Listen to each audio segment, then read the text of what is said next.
Well, sorry for the wind. I'm at Frog Hair City, if you will, and plowing our little field here for bee pasture.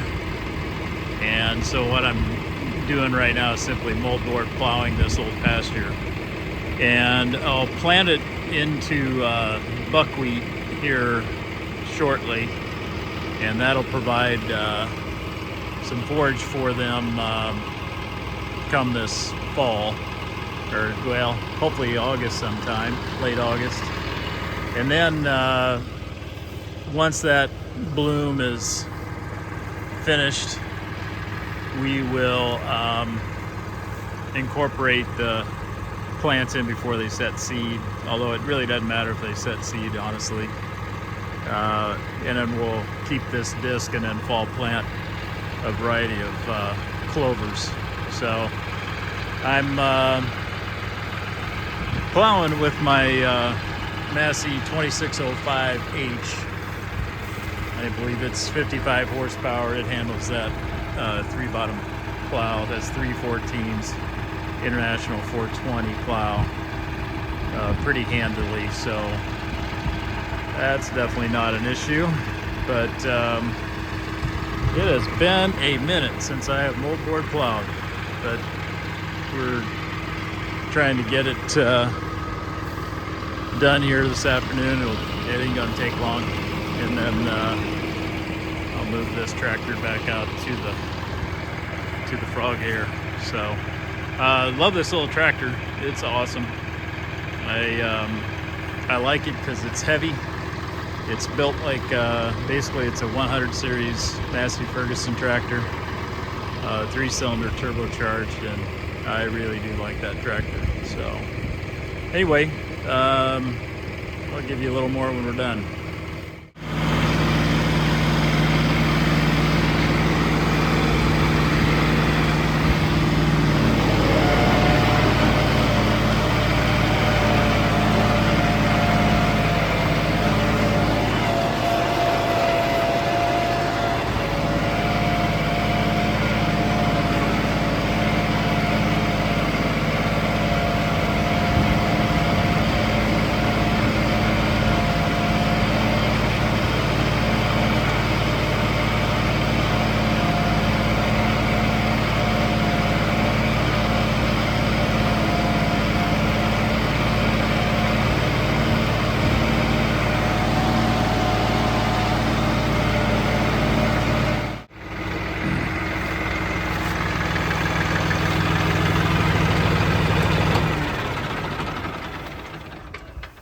Well, all done. So the old plow actually scoured up halfway decently for no more than I did, and man, I doubt this thing's been used in the last 20 years. But one casualty with the rocky soil, that tip on that share there.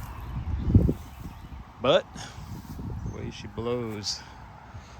I didn't have a lot to do. That's it. That far end there is super rocky. Fair amount of roots, of course, which you would expect. I doubt this field's been plowed for decades. Who knows the last time it was plowed? It's been a while, I'm sure. So so that's what I plowed. This will all be buckwheat here soon. I gotta bring the disc in and get it disc down and seed bed prepared for that. And then this fall I'll winter seed a variety of clovers in here for the bees right there. Then this is my experimental wildflower patch, and I didn't have super high hopes of my experiment working, but we'll see what happens. Mainly I planted quite a few perennials. I planted some of these zinnias or zinnias, however you pronounce it. Here they're actually going to town. But I've definitely got rudbeckia, like there's a bunch here. and Maximilian sunflower growing. So we'll get something out of it. I'm kind of curious of what'll happen. And I'll overseed this with clover too, come fall. So probably I'll just get in this little patch of the weed whacker and take some of these weeds down, just to give the forbs a little more of a chance.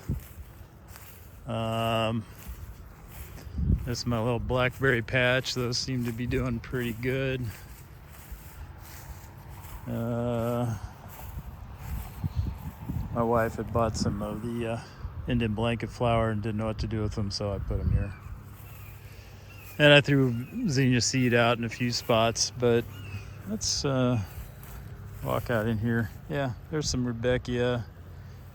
Not sure, that's a wildflower for sure. There's some more. Those are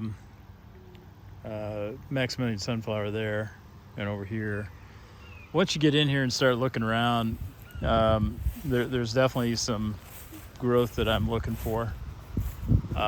So, you know, we'll see what happens.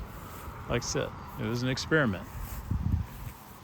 And all I did here was use a tiller and did 2 passes. I should have done 3. I don't know if that would have really helped, but that isn't going to do the job if you want to keep grass out of your planting. So in this case, obviously we moldboard plowed rather than till, and I'll disc this up to get a decent seed bed for the buckwheat. And then once that buckwheat is done blooming, I will incorporate the buckwheat in, and then just periodically disc it if I see any flush of green out here. That'll help, and then just lightly disc it, and try not to turn up any more, you know, undesirable seed than I have to. But then we'll get this, you know, socked in with clover, and we'll see what happens. We'll go from there. So we'll get it. But anyway, now I got to do a little bee work. I've got a transfer to do and a little hive to make. So anyway, have a good day, and we'll catch you next time on Frog Hair Farm.